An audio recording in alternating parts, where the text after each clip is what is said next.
ایک مرتبہ حضرت ابراہیم علیہ الصلوۃ والسلام سمندر کے کنارے سے گزر رہے تھے. آپ سبحان اللہ آپ علیہ الصلوۃ والسلام نے دیکھا کہ ایک لاش پڑی ہوئی ہے. حالت یہ ہے کہ سمندر کی مچھلیاں بھی اسے نوچ رہی ہیں اور پرندے بھی اس کا گوشت کھا رہے ہیں. یہ دیکھ کر حضرت ابراہیم علیہ الصلوۃ والسلام کو بڑی حیرت ہوئی. ویسے حضرت ابراہیم علیہ الصلوۃ والسلام کا ایمان اور یقین کتنا پختہ تھا, اس پر تو کوئی کلام نہیں ہو سکتا. آپ جیسا کامل ایمان والا کون ہو سکتا ہے؟ یہ تو صرف ایک حیرانی تھی کہ یہ لاش جب کئی سارے ٹکڑوں میں بٹ گئی ہے, اس کا کچھ گوشت مچھلیوں کے پیٹ میں چلا گیا ہے, کچھ پرندوں کے پیٹ میں چلا گیا ہے, کچھ پانی میں لگ لگ کر گل گیا ہے. ایک لاش کے اتنے سارے ٹکڑے بٹ گئے ہیں, قیامت آنے میں ابھی صدیاں باقی ہیں. حیرت کی بات یہ کہ اللہ کیسے قیامت کے دن مردوں کو زندہ کرے گا اور یہ سارا گوشت جو اس کا ہے اس کے جسم پر واپس آ جائے گا. سبحان اللہ, آپ نے رب کریم کی بارگاہ میں سوال کیا, ربی ارنی کیف تحیی الموتى, اے میرے رب تو مجھے دکھا دے کہ تو مردوں کو کس طرح زندہ فرمائے گا. اللہ اکبر. اب آپ کا ایمان تو مضبوط ہے مگر آنکھوں سے دیکھنا چاہتے ہیں.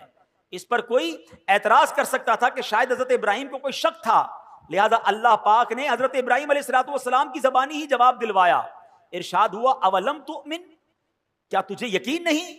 حضرت ابراہیم نے عرض کیا بلا ولکن لیطمئن قلبی, یقین کیوں نہیں مگر یہ چاہتا ہوں کہ میرے دل کو قرار آ جائے. اپنی آنکھوں سے دیکھنا چاہتا ہوں مولا تیری قدرت کیسی ہے. سبحان اللہ, میں دیکھنا چاہتا ہوں, مجھے علم الیقین حاصل ہے, مجھے عین الیقین یعنی آنکھوں سے دیکھ کر مزید پکا یقین حاصل کرنا چاہتا ہوں. سبحان اللہ. رب کریم نے کیا حکم دیا, رب کریم نے یہ خواہش کیسے پوری فرمائی. فرمایا ابراہیم 4 پرندوں کو لو, ان چاروں پرندوں کو اپنے ساتھ کچھ ہلا بھی لو. اب ان چاروں پرندوں کو ذبح کرو اور ان سب کا قیمہ بنا کر چاروں کو ایک دوسرے کے ساتھ ملا لو اور ان چاروں ٹکڑوں کو مختلف جگہوں پر رکھ کر انہیں پکارو. اللہ اکبر. حضرت ابراہیم نے کیا کیا, 4 پرندے لیے, ایک مور لیا, ایک مرغ, ایک کبوتر اور ایک گدھ, ایک روایت میں کوا. یہ 4 پرندے لیے, ان کو جناب ذبح کیا گیا. ان چاروں کے سر حضرت ابراہیم نے اپنے پاس رکھ لیے اور ان کا قیمہ بنایا. قیمہ بنا کر 4 پہاڑوں پر الگ الگ رکھ دیا.